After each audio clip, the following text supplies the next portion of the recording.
Hello friends. Well, here I am with the video The Gift of India by Sarojini Naidu. So first introducing the poem. The poem The Gift of India is written by Sarojini Naidu. Sarojini Naidu was a political activist, poet, a strong supporter of civil rights, women's emancipation and anti-imperialistic ideals. She was born on 13 February 1879 in Hyderabad, India. She was an important figure in India's struggle for independence from the British rule. Mahatma Gandhi gave her the title Nightingale of India or Bharat Kokila because of color, imagery and lyrical quality of her poetry. She died of heart attack on 2nd March 1949. The poem The Gift of India is a widely celebrated poem of Sarojini Naidu. There is patriotic flavor running throughout the poem. This poem is a tribute to the Indian soldiers who laid down their lives from the British side in the First World War. As a fierce activist for Indian independence, in this poem, Naidu is not only paying tribute to the service of the Indian Army, but also making a statement about how their sacrifice should be recognized, not only thanking the dead, but also giving honor the deeds of the deathless ones, as the words go. The word martyrdom implies that this sacrifice was made for a greater cause. The poem The Gift of India by Sarojini Naidu is a tribute to the contribution of Indian soldiers who fought alongside Britain in World War I. It captures the sacrifices of the Indian soldiers from the perspective of a mother, the personified India who lost her sons in the war. Like a war poem, it captures the brutality of war and its consequences. The poem sounds like an appeal made by Mother India to the world to remember the contribution of Indian soldiers during World War I. It is charged with the emotional burst of a mother on how her children fought and died during the war. In the first stanza, the poet speaks of clothes, grain and gold taken away across the world as gifts from India.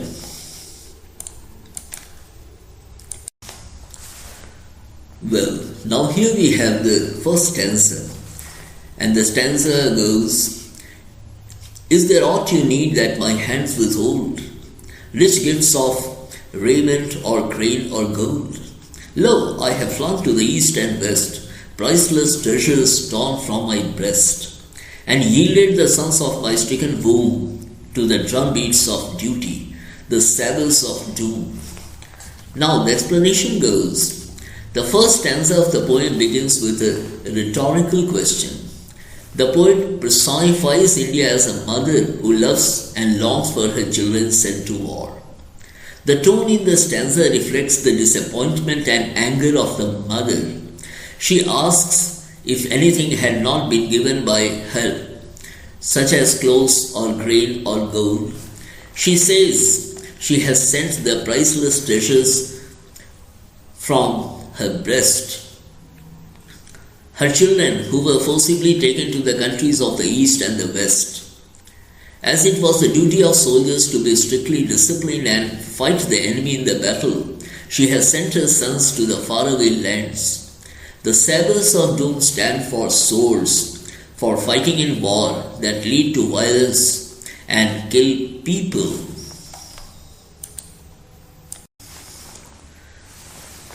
Well, as you see here, we have the second stanza, and the lines run, "Gather like pearls in the alien graves, silent they sleep by the Persian waves, scatter like shells on Egyptian sands, they lie with pale brows and brave broken hands, they are strewn like blossoms mown down by chance, on the blood-brown meadows of Flanders and France."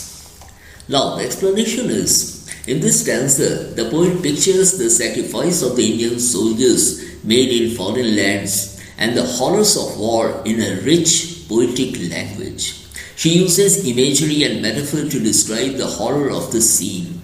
She uses the similes gathered like pearls and scattered like shells to deepen the deadly scene of the dead bodies lying around. Some lie dead by the Persian Sea, while others lie scattered like shells on the Egyptian sands, away from their families, covered in blood, in the blood-tainted battlefields where nobody knows them. The phrases alien graves, Persian waves, Egyptian sands, and Flanders and France in the stanza clearly detail as to how they met their end far away from their home. The painful image of death and suffering is through the line, lie with pale brows and brave, broken hands. In the last line, the poet metaphorically compares the warriors to blossoms and the battlefield to blood-brown meadows. The poet is deeply pained when she realizes that the Indian soldiers died by chance, as they had to be on the British side in the war.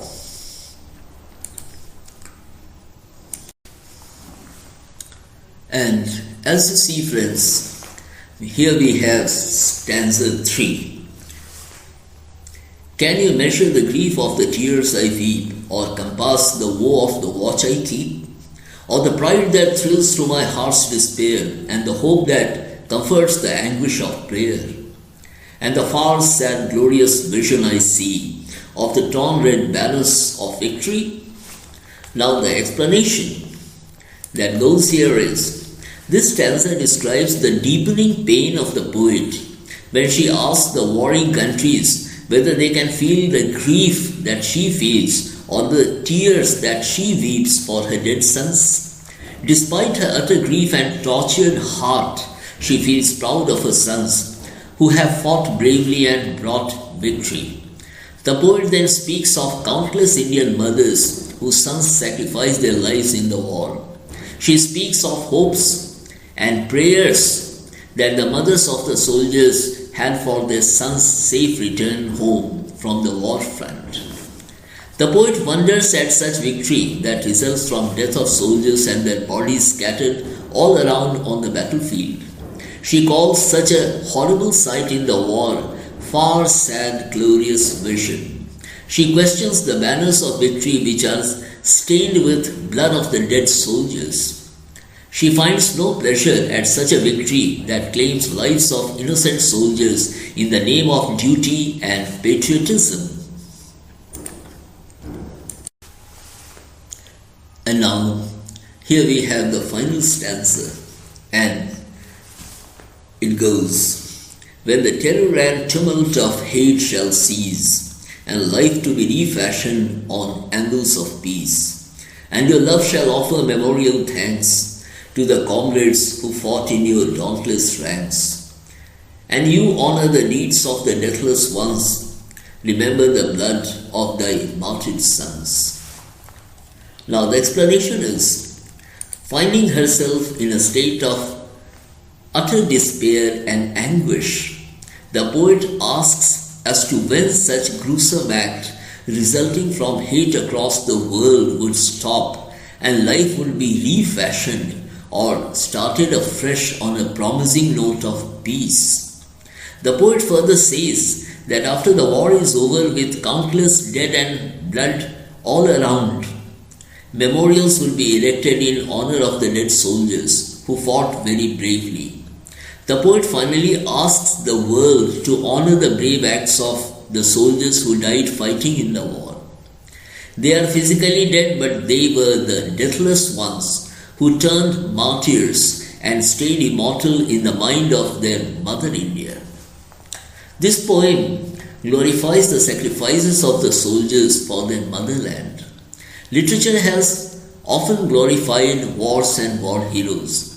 Many writers and poets justified wars by praising and romanticizing war heroes. Fighting in the war was regarded as a manly venture. Such a notion was shattered when the horrors of the First World War shook the entire world. The countless death, the huge damage and destruction to life and property, the brutality with which men killed one another left deep pain and agony around, and alarm the world of the serious consequences of such mad and brutal decisions of the mad powerful leaders across the world.